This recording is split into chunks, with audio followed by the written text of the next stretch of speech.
It's our final morning deep in the heart of Texas at an disclosed location, but news keeps breaking and we're lagging behind the news. We haven't talked about Greg Joseph, Mason Cole going to the Steelers, whatever. But the Minnesota Vikings they've released a defensive tackle, Michael Pierce. Now, Pierce was a major free agent signing in 2020, coming over from the Ravens. It was like, all right, nose tackle du jour. The juggernaut is going to really suture things up in the middle of the Vikings defense.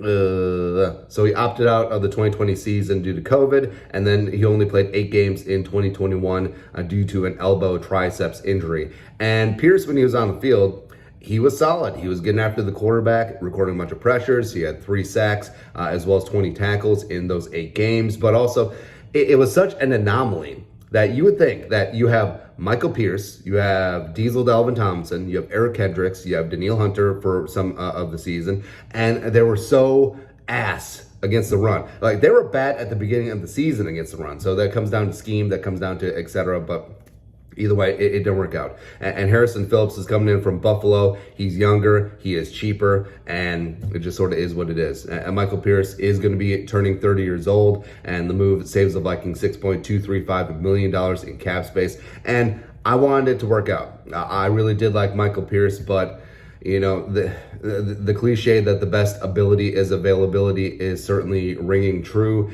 And Kevin O'Connell did not sign him. Kwesi did not sign him. So it's a new day, a new dawn, and they're moving on. But the cupboard isn't bare for the Vikings interior because Harrison Phillips will be a really nice starting piece. So we're coming over formally of a rotation with the Bills. I think he's ready to shine at age 26.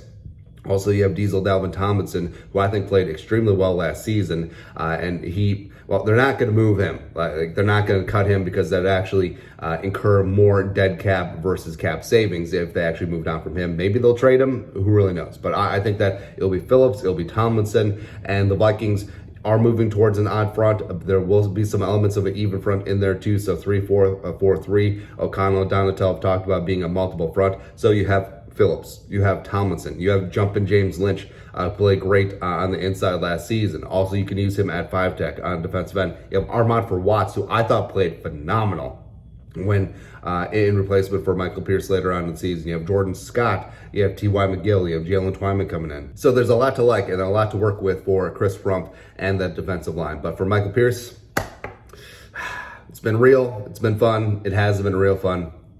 Deuces. He'll probably re-sign with the Ravens. Yeah, just watch. We'll see what happens. But your thoughts are thoughts. The Vikings cut Michael Pierce, making room for Harrison Phillips. Oh, the Vikings still have some work to do to get underneath the salary cap by, 3 p.m. on Wednesday? Something like that. So a couple more moves are going to happen, but there's always money that can be freed up. Rob Brzezinski working the cap. Let's go, man. But anyways, your thoughts are our thoughts. Let us know in the comment section below. Subscribe for daily Vikings takes. Want to support the work? Venmo. Cash was everything around me. Cream. I forget the sayings. Anyways, until next time. Skull, no production value.